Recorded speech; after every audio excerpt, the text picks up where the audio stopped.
ஒரு 8 மாதம் 9 மாதம் குழந்தைங்களுக்கு நம்ம வீட்டில் செய்கிற சாப்பாட்டிலே வந்து பார்த்திங்கன்னா அவங்களுக்கு எப்படி ஹெல்த்தியான ஃபுட்டாக மாற்றி கொடுக்குறேன் அப்படின்றத தான் இந்த வீடியோவில் பார்க்க போகிறோம். வீடியோவை ஸ்கிப் பண்ணாமல் பாருங்கள். இது வந்து பார்த்திங்கன்னா நான் சாம்பாருக்காக வேக வச்ச பருப்பு, தக்காளி, பூண்டு இது 3 சேர்த்து சாம்பாருக்காக வேக வைப்போம் இல்லைங்களா, அதில் கொஞ்சம் பருப்பாக எடுத்து வச்சுட்டேன். இப்போ வந்து பார்த்திங்கன்னா சாம்பார்லேருந்து சௌச்சௌ காய் வேக வச்சுருக்கோம் இல்லையா, அந்த சௌச்சௌ காயை கொஞ்சமாக ஃபில்ட்ரு பண்ணி காயை மட்டும் எடுத்து வச்சுக்கிட்டேன். இப்போ இது 2 கூட பார்த்திங்கன்னா சாப்பாடு கொஞ்சம் எடுத்துக்கிறேன். இந்த சாப்பாடு வந்து பார்த்திங்கன்னா ஆல்ரெடி நம்ம சாப்பிட்றதுக்காக வடிச்சிருக்க சாப்பாடு தான். இது கொஞ்சம் பதம் நெத்தாக இருக்குன்னா நம்ம கொஞ்சம் லைட்டாக தண்ணி விட்டு கொஞ்சம் ஹீட்டு படுத்தணும்னாவே நம்ம மசிக்கிறதுக்கு நல்லா மசிஞ்சிடும்.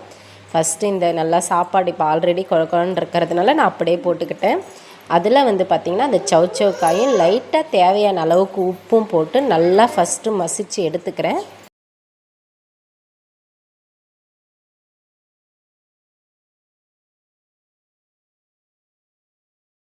பாருங்கள், இப்போ இது 2ம் போட்டு நல்லா மசிக்க பார்த்து நல்லா சாஃப்டாக குழக்குழன்னு இருக்குது.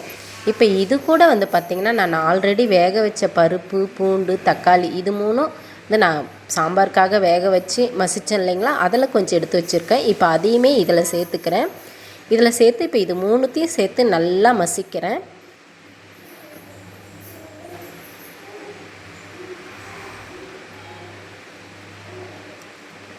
சௌச்சௌ காய் வந்து பார்த்திங்கன்னா ஆல்ரெடி நீர்க்காயின்றதுனால அது ஈஸியாக ஜீரணத்துக்கு வந்துடும். அதனால் நான் ஜீரகம் அந்த மாதிரி எதுவுமே இப்போ இதில் சேர்க்க கிடையாது.